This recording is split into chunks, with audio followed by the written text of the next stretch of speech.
એની આપણે છે ને ફરાળી ભજીયા બનાવવાના છીએ અને આ જય શ્રી કૃષ્ણ, જય માતાજી. કેમ છો બધા? મજામાં? તો સ્વાગત છે તમારા બધાનો નવા વિડીયોમાં. અને અમારા મીસુબેન જો સવારમાં કેવા સરસ તૈયાર થઈને બેસી ગયા છે અહીંયા. આજે મીસુબેન અત્યારમાં તૈયાર થઈને બેસી ગયા છે. જય શ્રી કૃષ્ણ, જય માતાજી. કેમ છો બધા? મજામાં? જો આજે તો ને યલો કપડા ઊનમાં ભાઈ પહેરવાના છે અને રાઈતે છે મેસેજ આવ્યો.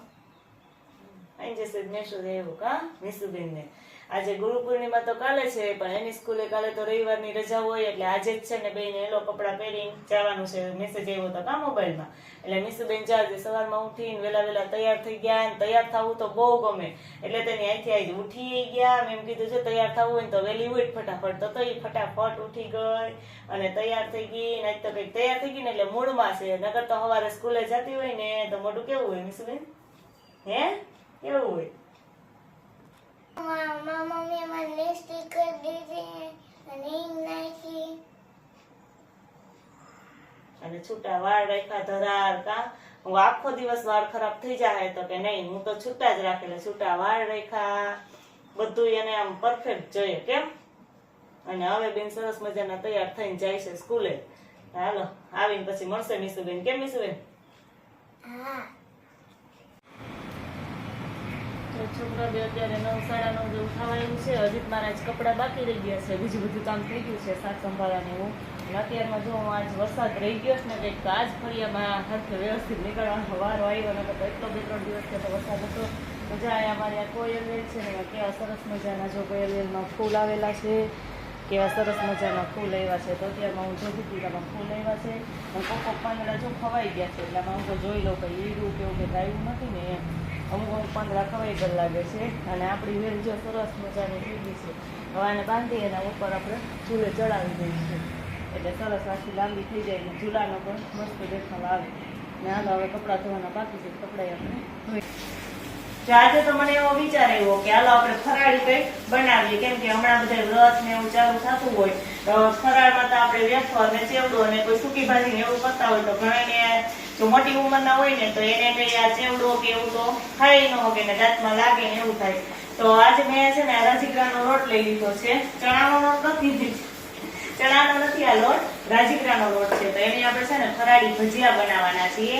અને આ ભજીયામાં પણ અમારી પહેલી ટ્રાય છે એટલે કેવા ભજીયા થાય એ તો આપણે જોઈએ હમણાં બની જાય પછી. અને તેલ જો મેં ગરમ કરવા મૂકી દીધું છે. અને અહીંયા જો મેં પૂરી પણ છે ને વળીને રાખી દીધી છે. આ રાજીગરાના લોટની જ બનાવી છે. એમાં તો પૂરીનો લોટ બાંધવામાં તો આપણે જેમ ઘઉંની લોટ હોય એની પૂરી બાંધી એમ જ લોટ બાંધી લીધો છે. મીઠું નાખી અને બાંધી અને પછી પૂરી વણી અને તૈયાર કરી મૂકી દીધી છે. કે હવે એ આપણે પહેલી વખત અમારે તેલ ગરમ થઈ જાય ને એટલે તરીએ. એમાં અમારી પહેલી ટ્રાય છે એટલે આ કેવી થાય. તો જો આ બે હવે વસ્તુ આપણે બનાવીએ છીએ, સરસ બની જાય. તો હવે વ્રત કે ગમે હોય કે 3 મહિનામાં ઘણા આખો 3 મહિનો રહેતા હોય, ઘણા ખાલી સોમવાર રહેતા હોય, એવું બધું હોય તો આપણે ફરાળ કરવું હોય તો આ વસ્તુ આપણે ફરાળમાં બનાવી શકીએ એમ. એટલે આપણે હાલો હવે જો તેલ ગરમ થઈ જાય તો પૂરી તરી અને પછી આનો લોટ પણ બાંધી લઈએ. મમ્મી પૂરી અને ભજીયા બનાવ્યા છે અને આજ તો અમારી વહેલી રજા પડી ગઈ અને મને કેવી મજા આવી ગઈ.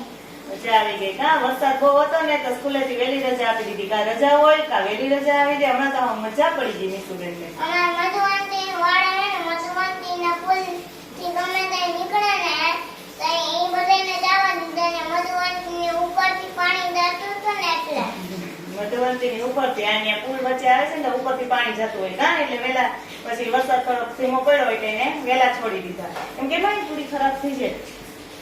શું ખાવું? પૂરી ખાઈ પૂછે બે ખાવું એવું તો તને બહુ ભાવે બે. તો જા અહીંયા આપણે હવે લોટ બાંધવા માટે છે ને ખાલી મીઠાનો જ ઉપયોગ કરવાનો છે. એક બાજુ લેતું ખાલી જો મેં મીઠું નાખ્યું છે અને થોડુંક અમથું લીંબુ નાખ્યું છે એટલે કે સ્વાદમાં સરસ થાય.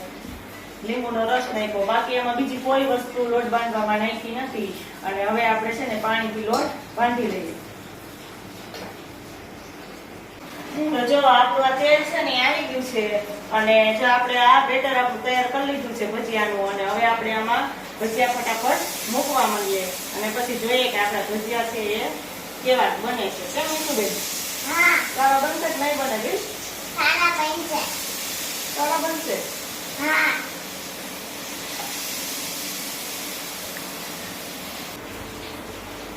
જો આપણે આ રાજગરાના લોટના ભજીયા બનાવ્યા તો લોટ સેજ પતલો રાખ્યો ને તો જો આ બધા એવી રીતે ચિપ્સ જેવા થયા છે એટલે થયા તો સરસ જ થયા ખવાય એવા તો થયા જ છે એટલે એવા થયા છે પછી શેડ લોટ જાડો કરીને આવી રીતે કર્યા એટલે હવે આ સરસ જો ભજીયા થઈ ગયા છે એટલે હવે એમ થયું કે નહીં ભજીયા ખવાય એવા તો થાય જ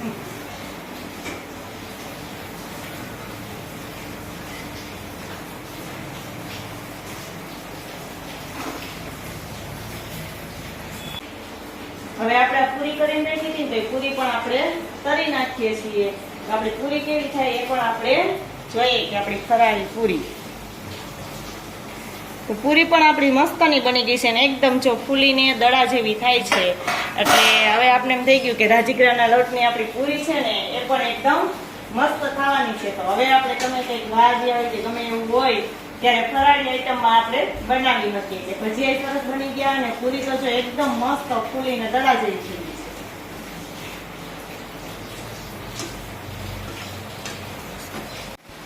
તો જો આપણી આ ફરાળી ડીશ છે ને બનીને સરસ મજાની તૈયાર થઈ ગઈ છે આપણી ડીશ છે તૈયાર જો આ પૂરી બનાવી છે અને આ છે ભજીયા ભજીયા આપણે બનાવ્યા ચણાના લોટ જેવા તો થાય જ નહીં કેમ કે ચણાના લોટના સ્પેશિયલ ભજીયા હોય પણ એમ કે આના આપણે ખાઈ મૂકીએ અને સરસ થાય થોડોક એક વખત મારી કીધે એમ સેજ તો પેલી વખત જો પતલો લોટ થઈ ગયો ને તો સેજ આમ ચિપ્સમાંથી લોટ છે એ અલગ થઈ ગયો નીકળી ગયો હતો એટલે સેજ મેં પાછો ઘાટો કરી અને કર્યો તો સરસ મજાના જો ભજીયા થઈ ગયા અને અહીંયા આપણી પૂરી સેજ લાલ થઈ ગઈ છે કેમ કે રાજગરાનો લોટ છે ને એ ઓલો જ હોય એટલે એનો આપણે ગમે બનાવીએ ને સેજ રાતું તો થઈ જ જાય એની હારે અમે દહીંની ચટણી લઈ લીધી છે કે ભજીયા અને ચટણી અને પૂરી હારે આપણે સૂકી ભાજી ખાઈ શકીએ પણ અમે અત્યારે સૂકી ભાજી બનાવી નથી સૂકી ભાજી તો કેમ કે બધાને આવડતી જ હોય ફરાળી રેસીપીમાં બધાની ઘરે બનતી જ હોય પણ આ બે આઈટમ છે ને ઓછી બનતી હોય તો મિસુબેન તમે ચાખીને બતાવો તો ખરા અમારે ભજીયા કેવા બન્યા એમ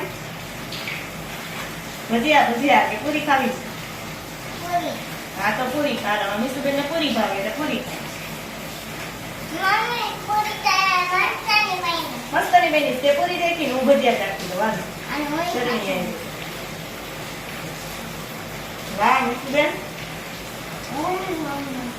ભજીયા ખરેખર બહુ મસ્ત બન્યા છે અને એકદમ ક્રિસ્પી બન્યા છે કડક આપણે જે ઓલા ભજીયા ચણાના રોટલા કરીએ એ પોચા હોય અને આ એવા નથી એકદમ ક્રિસ્પી કડક ભજીયા બન્યા છે અને આપણે ફરાળમાં છે ને આ કરીએ ને આપણે ધરાઈને ફરાળ કરી પણ મૂકીએ અને આ પૂરી છે ને એને પણ આપણે સૂકી ભાજી સાથે ખાઈ શકીએ પૂરી કેવી છે વિશુબેન બહુ મસ્ત બે બહુ મસ્ત પૂરી એ સરસ છે એ તો સ્વાદમાં થોડી થોડી આપણે જે ઘઉંના રોટલી ખાઈએ એના જેવી લાગે છે ભૂલી ગયો ટિકેટ છે બહુ મસ્ત છે ચટણી ચટણી બહુ મસ્ત છે વાહ મિસુબેનને ચટણી બહુ ભાવી કે ચટણી બહુ મસ્ત છે તો તમે બધાય પણ આ ફરાળી રેસીપી છે ને શ્રાવણ મહિનામાં એક વખત જરૂર ટ્રાય કરજો સ્કૂલેથી આવ્યા તો મમ્મી આ ફરાળી ભજીયા બનાવ્યા હતા ભજીયા તો બહુ મસ્ત થયા પૂરી પણ બહુ મસ્ત ચટણી તો બહુ મસ્ત ખાવાની મજા આવે વરસાદ આવે ભાઈ તો આપણે મસ્ત મસ્ત બોલી કે એને બિનકાટે બોલી એટલે મસ્ત હોય તો મસ્ત જ બોલે ને યો બાબુ બોલે મસ્ત બોલો કે નહીં ખાવાનું સારું હોય તેમ જ કહું ને આ તો એમ જ કહેવાનું ખાવાનું સારું આ તો મસ્ત મસ્ત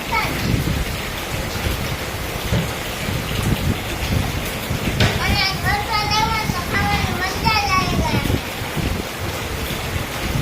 પૂરી બહુ મસ્ત છે અને ફરાળી ભજીયા બહુ મસ્ત છે જો તને તો બધી મસ્ત જ લાગે ને ઓ પાછો બોલે મસ્ત